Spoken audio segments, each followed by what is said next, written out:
It's 1 in the afternoon, shortly after the close of our last episode, when Perry Mason drove the first opening wedge into the wall of secrecy protecting J.T.'s criminal syndicate.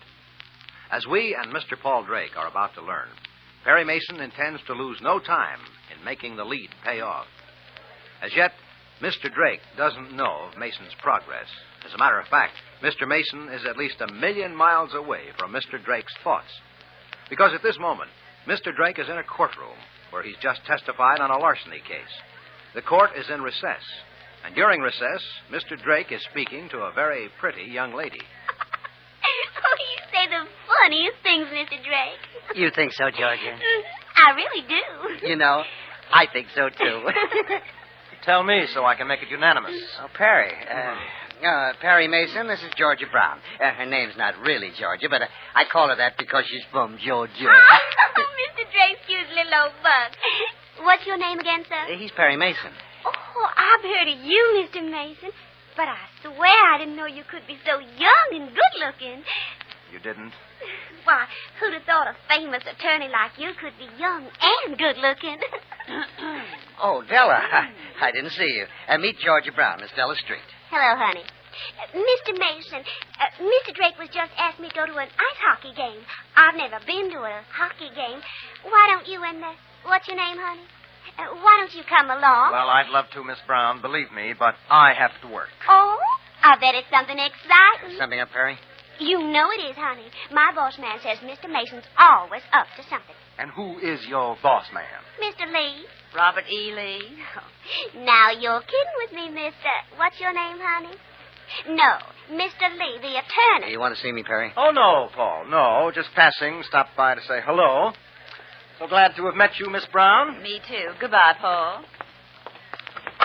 In here, Della, in the anteroom.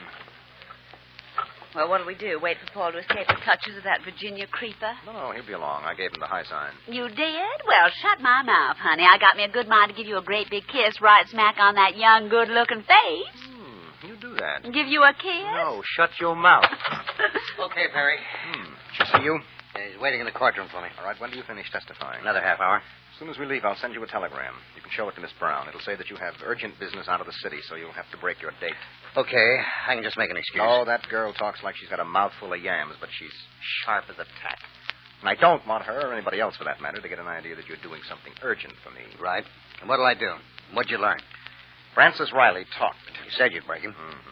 I had to get tough, but, well, I had to do it. All right, now here's the background so that you'll know what you're after. Riley does not have information about the higher-ups in the syndicate. They treated him just as they treat the rest of the kids they rope into working for them. But they're not infallible, Paul. They make mistakes. Or at least they made one. There had to be a minimum of personal contact between the kids and the syndicate minor boss. Oh, I thought they handled it by phone. Yes, mostly. But if one of the kids gets out of line, they have to whip him back, and in person. So they need meeting places. Sure. Then remember this. Dad's Soda Shop. Della will give you the address. Soda shop? It's just a neighborhood hangout, Paul, where the high school crowd take their dates. It's also a meeting place for the syndicate lieutenant and his crew members. Now, Lieutenant Halverson got a file on the place from the vice squad. They've been... Oh, yes. They've been keeping their eyes on it, and with what we learned this morning, we could knock it over. But we're not quite ready. First, we want to find a girl. That's where you come in. She the mistake? Well, we think so. This way. If I'm right, the girl learned the syndicate man's identity. I can guess how. Apparently, the man is a drunk. Anyhow, he got careless, and she learned his identity. Yeah? And there's a little more. The last night that she was in the place, she told the man she wanted to quit, get out of the racket. So he scared her back into line. He waved a knife at her. Now, he didn't mean to hurt her, but she scratched her hand on that knife. No.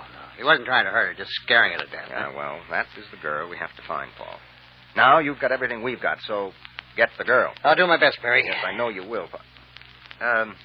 You mind a suggestion? Oh, no, never. If you've got a young-looking operative, let him spend a little time in the place, get to know the young people who hang out there. He can ask some questions, careful questions. Not all the kids work for the syndicate, huh? Oh, no, only a few. But perhaps one of the others remembers this girl or saw her scratched hand. Yeah, it'd help if I had an exact date. Yes, well, we need a lot of help, but we'll have to make our own breaks. And, Paul, what you said about doing your best, really lower the boom on this one, will you? It's mean.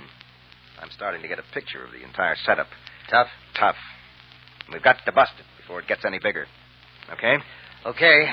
When do you want to report? I wanted one 10 minutes ago. Yeah, I catch. Okay, Della, let's get that wire off to Paul.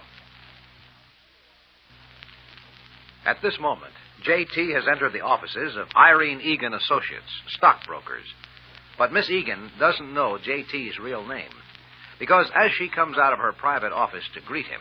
Mr. Smith, how are you, sir? Well, thank you, Miss Egan. And you? Very well indeed. Please, come in. Oh, thank you.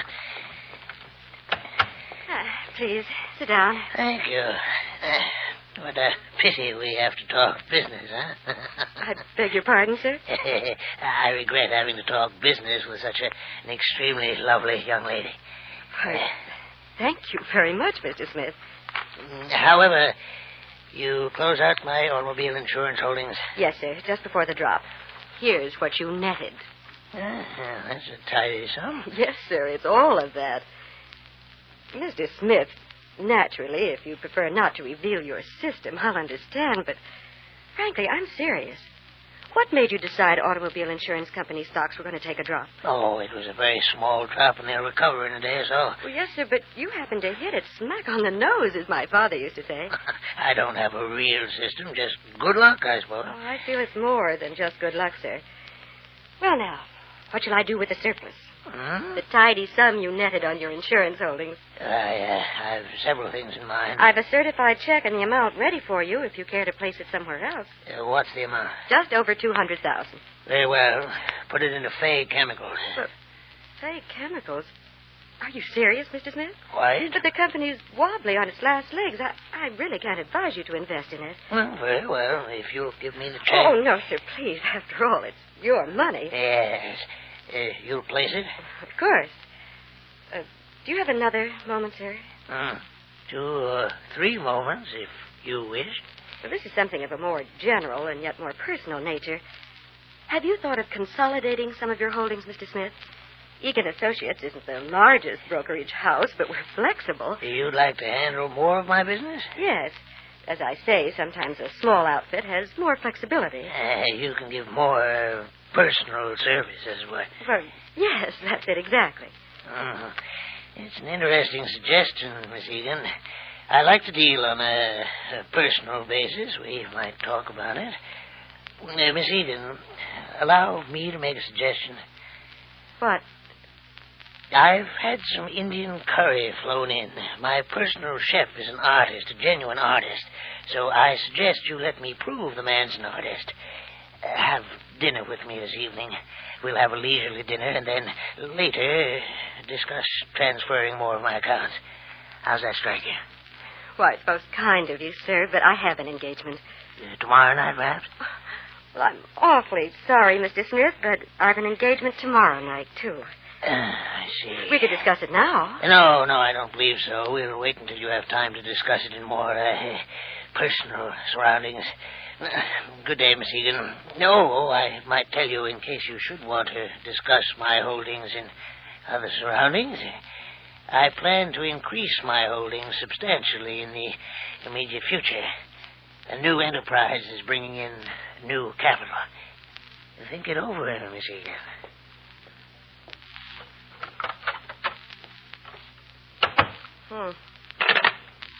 Miss Slaughter, order me 10,000 shares of Fay Chemicals. Yes, Fay Chemicals, for my personal account. I won't have dinner with him. Oh, he gives me the creeps. But at least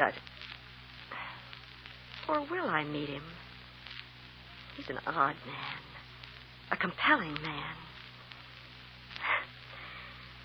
Wonder who he really is. It's just as well Perry Mason is starting his fight now against J.T. Doherty. Because, as you just heard, J.T. is getting bigger, more powerful.